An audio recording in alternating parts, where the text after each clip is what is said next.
欢迎来到热点新闻频道，请订阅并关注以获取最新资讯。回顾赴山海、诚毅一人三角的极限挑战，集体心碎的三众悲剧结局，意难平背后藏着哪些真相？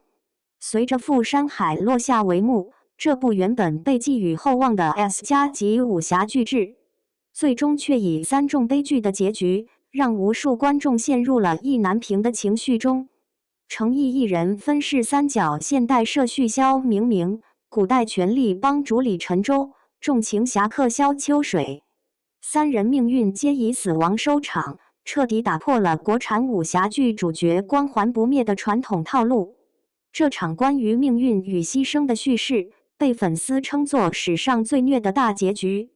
而在三条线索的背后，不仅隐藏着角色的宿命，也折射出剧集制作过程的艰难与演员诚意的真实困境。三众悲剧，当主角不再被命运眷顾。赴山海的最大亮点，便是其三线交错的叙事结构。三位角色虽身处不同世界，却互为映照，最终汇聚成同一场宿命悲歌。其一，现代线的萧明明平凡人的英雄梦。萧明明是最贴近现实的角色，一个在写字楼格子间奋斗的普通社畜，热爱武侠，却困于现实的无力。他意外接触魔典，穿越至书中世界，试图改变小说人物的悲剧命运，最终却因篡改天命而遭惩罚。他与李楠因国家机密事件对立，被重伤后送医，最终因触电与头部创伤不治身亡。现代线以理想破灭收尾，象征现实世界中梦想者的脆弱与无奈。其二，李晨舟忠义之人，困于权谋。李晨舟是古代线的灵魂人物，身为皇帝之弟，江湖帮主，他权倾朝野，却始终保持忠君爱国的初心。然而正因威望过剩，他被皇兄忌惮，下毒操控。面对毒酒，他明知必死，仍举杯一饮，只为换取天下安稳。那场血液诀别戏成为全剧泪点。李晨舟与爱妻相拥而亡，银装素裹的天地中，他轻声说出那句“人生寂寞如雪”。镜头一闪，天地静默，连风声都成了挽歌。其三，萧秋水用命书写救赎。萧秋水的线索最具武侠精神，他出身武林世家，却被兄长利用，被恩师背叛，几度陷入绝境。重生后，他以一己之力平定江湖纷乱，最终为拯救天下施展忘情天书绝技，击杀叛徒二哥萧开燕。功力耗尽后，他坐在边关的山丘上，看着烟火与庆典的光照耀天际，缓缓闭上双眼。镜头回转到现代线萧明明的电脑前，屏幕闪烁，一切归于黑。两条命运交汇成宿命轮回，也让观众心碎到无以复加。结局彩蛋中，白衣剑客的背影一闪而过，似是萧秋水重生的暗示。然而，观众并未得到真正的慰藉。正如一位弹幕所言，哪怕活着的人多一句呼吸，这个结局也不会这么绝。二，幕后困局 S+ 级制作的翻车连锁。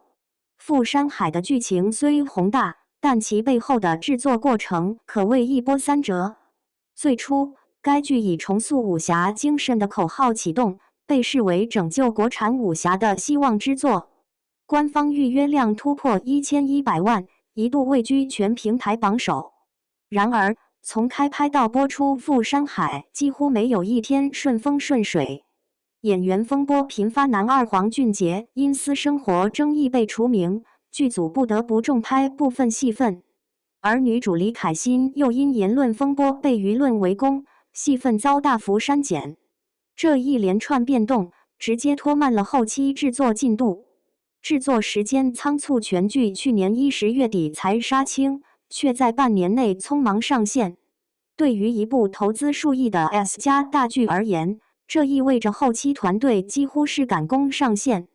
观众在成片中肉眼可见的抠图痕迹、虚假的背景、塑料质感的 CG 场景，都成为口碑下滑的主要导火索。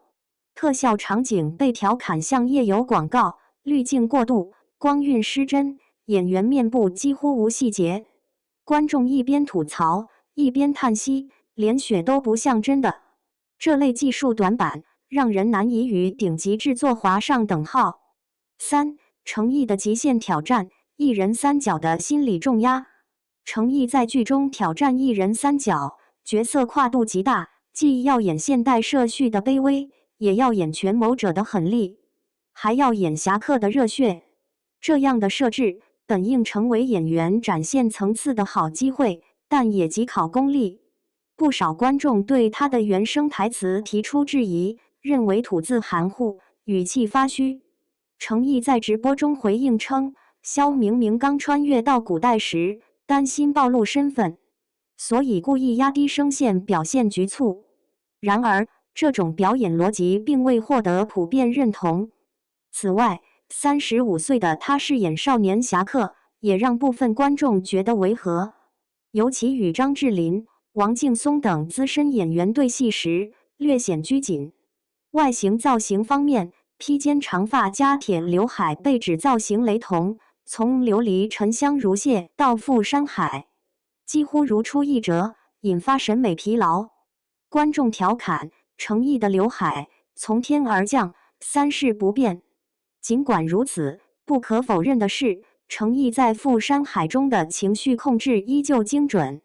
特别是李晨周雪夜饮独与萧秋水绝技殒命两场戏，情绪收放得当，眼神戏极具感染力。那种压抑的悲怆感，让人感受到角色的孤独与命运的无常。4. 直播风波，高压下的崩溃与真诚。随着剧集热播，程毅承担了几乎全部宣传任务，一人跑5场直播，面对无数媒体提问。某次直播中，他被问及台词争议时回应：“如果你看剧时不专心，就别浪费会员看了吧。”这句话被片段化传播，瞬间引发舆论风暴，被批不尊重观众。但完整版视频显示，他其实是在半开玩笑的表达，希望大家认真看剧，并多次强调观众是我的老师。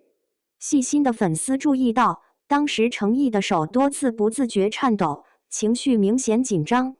面对连续的工作与舆论压力，他甚至在直播结尾崩溃说道：“别让我玩游戏了，我今天有点晕了。”这句无心的哀求让许多粉丝泪目。一位粉丝留言写道：“他不是不敬业，只是太拼了，所有的宣传都压在他一个人身上。”的确，富山海的宣发重担几乎完全落在他肩上，而公司层面的资源协调、危机公关都显得力不从心。5. 合约倒计时与被压榨论。程毅目前仍隶属于欢瑞世纪，合约仅剩2年。随着剧集争议发酵，不少业内人士分析，公司在合约期内试图榨干流量价值，频繁安排高强度通告与代言，导致艺人身心俱疲。粉丝间流传着一句话：“他不是顶流，是顶压。”每一次直播，每一场路演，他几乎都在超负荷运转。甚至有工作人员爆料，程毅收工后还要自己看剪辑、改配音，几乎没休息时间。而面对争议，他从未公开抱怨，那份隐忍与克制，也让人看到一个演员的职业坚守。6. 悲剧之外，观众为何意难平？富山海的结局之所以被称为集体心碎，不仅因为3位主角的死亡，更在于观众从他们身上看到了理想与现实的碰撞。肖明明的死是普通人追梦破碎的写照，李晨周的死是理想主义者被权力吞噬的悲剧，萧秋水的死则是侠义精神的终极牺牲。3重命运叠加，构成了理想主义3部曲的闭环。观众的意难平，其实是一种共情，我们每个人都在某个时刻成为肖明明，为信念赴山海，却终究被现实打碎。赴山海是一场残酷却真诚的冒险，它有瑕疵，有争议，但也有值得被铭记的勇气。程毅用3种角色挑战自我极限，也在镜头前交出了一份不完美却真挚的答卷。或许他不是最耀眼的演员，却是最执着的那一个。正如剧中那句台词：“命若负山海，心归平凡处。”这场3线交织的悲剧，终究不是终点。真正的负山海，不是走向死亡，而是穿越风暴后依旧选择相信光。